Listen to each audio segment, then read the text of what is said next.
believe right now that we could actually see a larger stimulus package than we currently have on the table. I think we could see a larger stimulus check if President Trump gets his way. Look, let me say this. President Trump right now is looking at these poll numbers again. He's looking at what's happening in Michigan. They've already pulled up stakes in Michigan. They're not campaigning there anymore. I mean, not to say they're campaigning there. They've stopped running ads in Michigan. It was a state that he narrowly beat Hillary Clinton in. Hillary Clinton's campaign was very poorly run, of course, and they should have had Michigan easily locked up. They didn't. They lost Pennsylvania also to Donald Trump. They're not spending money in Michigan anymore. So what are your Hail Mary passes that you could look to with 45, 42 days before early voting begins? What are some of the Hail Mary passes that you could think of if you're Joe Namath back there in the pocket? I'll tell you what one of them is. Playing good cop, bad cop with Congress. And we saw shades of that yesterday when President Trump was asked what he thought of the Republican bill, the Republican HEALS Act that Mitch McConnell rolled out. He said, quote, "It's semi-irrelevant," meaning he's already seen the writing on the wall that it's dead.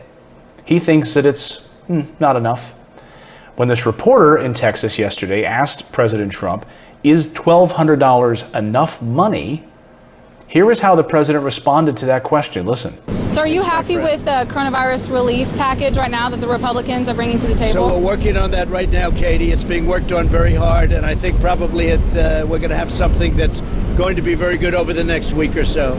We want to take care of people that don't have jobs, and we're taking care of a lot of people. Very important. We have to do it smart, but we want to be very generous. Is $1,200 enough for the American people? Well, we're going to see. It may go higher than that, actually. What would you like to see it at? I'd like to see it be very high because I love the people. I want the people to get it. So you heard what he said there, right? Is $1,200 enough? Is $1,200 enough? And he said, we're going to see it. It may go higher than that, actually. I'd like to see it be very high because I love the people, quoting him. I want the people to get it. You know, the economy is going to come back. We just had tremendous jobs numbers and retail sales numbers. But of course, we also got these numbers today. 3 months of hell. The U.S. economy drops 32%. Its worst GDP report ever. Way worse than the worst one, which was back in 1958, where it dropped 10%. 32%. So, again, if you want to play the little conspiracy card here and what I think is happening, I think it's good cop, bad cop starting to emerge right now. The White House is seeing potentially losing this election in a big, big way. The fact that he's in Texas, a red state, campaigning for multiple days, doing fundraisers in a red state, and then stopping their ad spend in states where they thought they were competitive, in Michigan, and even pulling back some ad spend in other competitive swing states. I mean, Joe Biden is from Pennsylvania, remember? He's from Scranton, an area that President Trump walloped Hillary Clinton in. So they're still spending some money there, but they've pulled up their money. They're not spending money in Michigan anymore, and they see that as a lost cause. July 3rd was the last time they ran an ad in Michigan, and Joe Biden has now doubled his ad spend in Michigan. So I think this, and he's touring Texas.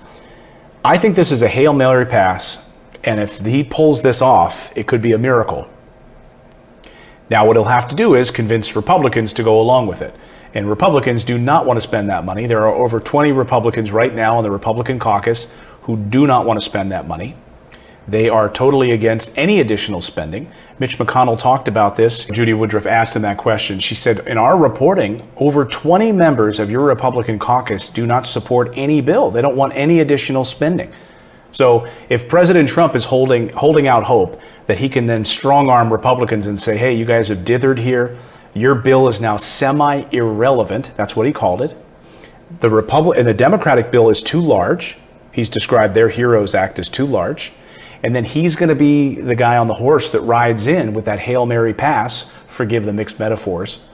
He's riding in on a horse and throwing a Hail Mary, and hoping that Republicans will even give a bigger check, an even bigger direct stimulus check to the American people. As he says, it could be higher than the $1,200. And he wants it to be very high because he loves the people. And he wants the people to get as much as they can. And he wants to help those people out of work. So is he going to try to paint Republicans as the bad cop here? and he's able to step in and make a demand at the podium? Because that's where there's been a total lack of leadership. If you listen to Republican commentators, they're surprised that the president has been so quiet on this coronavirus bill. Here's an opportunity for the president to show enormous leadership, to come out and say, we need a new stimulus package passed immediately. We'll deal with the debt later. Fed Chief Jerome Powell says we can deal with it later. Let's listen to him. Get him and Jerome Powell up at the podium and say, look, Fed Chief has said we need another stimulus. Congress, get it together. Then he comes out looking like the good cop.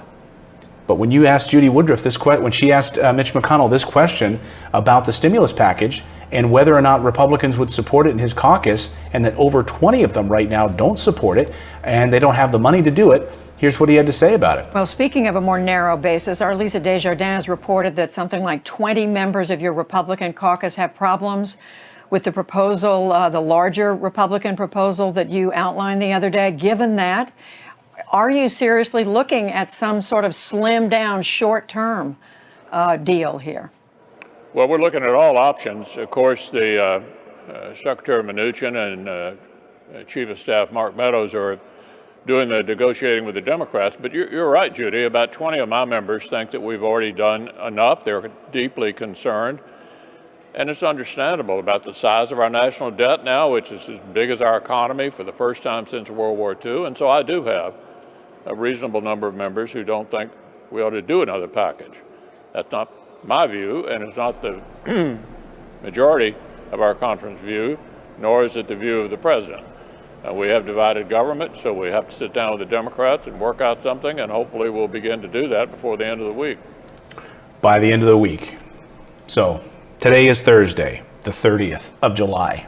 The end of the week is the 31st of July, Friday. That's D-Day, folks. That's when unemployment benefits officially end. They were already ended on the 25th, but you couldn't add any more to it. So this is when it officially dries up. Eviction moratoriums, all up right now today. So is the president on this playing good cop against Congress's bad cop? And will he be able to pull off some sort of a Hail Mary pass that gets us with a bigger stimulus package than Republicans want? And that something less than what Democrats want? Let me know in the comments what you think about this conspiracy theory of mine. I'll see. I've been around politics long enough. I've covered Washington long enough. I've interviewed Mitch McConnell dozens and dozens of times. I know how these guys work. I'd love to hear your thoughts on this in the comments below. And I'd also love for you to subscribe to the channel. If you're not already a subscriber, please do so. We bring you these stories every day live at 9 a.m. Eastern time and try to bring the news that I think you could use to your inbox first thing in the morning. If you sign up for our newsletter, it's our Morning Invest daily newsletter. It's totally free. Just put in your email and you'll get the nice summary of the news of the day and help you read it in about 5 minutes every morning. It'll make you smarter, I think. That's the goal anyway. You can read it over your cup of coffee. You'll get an immediate alert. Once you sign up, you'll get a welcome email. It'll be sent right to your inbox or your spam folder. If it goes there by accident, please just drag it over to your inbox. That way you won't miss another update.